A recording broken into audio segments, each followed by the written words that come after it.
NCP থেকে পদত্যাগ করেছেন দলটির জ্যেষ্ঠ যুগ্ম সদস্য সচিব ডক্টর তাসনিম জারা। শনিবার সন্ধ্যা ৭টার দিকে দলটির হোয়াটসঅ্যাপ গ্রুপে পদত্যাগের কথা জানান। তবে তিনি ঢাকা ৯ আসনের স্বতন্ত্র প্রার্থী হিসেবে নির্বাচন করবেন বলে নিজের ভেরিফাইড ফেসবুক প্রোফাইল থেকে জানিয়েছেন। তাসনিম জারার স্বামী খালেদ সাইফুল্লাহ এনসিপির যুগ্ম আহ্বায়ক, তিনিও দলটি থেকে পদত্যাগ করবেন বলে জানা গেছে।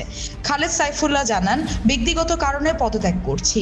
তবে এনসিপি সূত্রের খবর, জামায়াতে ইসলামীর সঙ্গে নির্বাচনী জোট করায় অসন্তুষ্ট তাসনিম জারা, তাই পদত্যাগ করেছেন তিনি।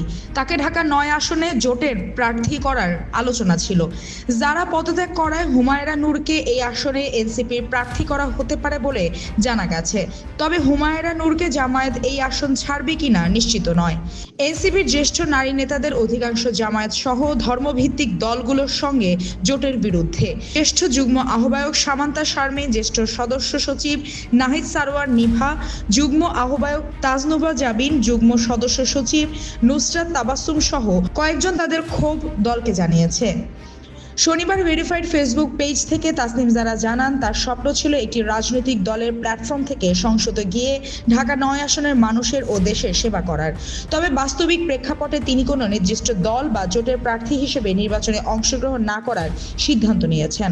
তবে নতুন রাজনৈতিক সংস্কৃতি গড়ার প্রতিশ্রুতি রক্ষায় স্বতন্ত্র প্রার্থী হিসেবে নির্বাচন করবেন।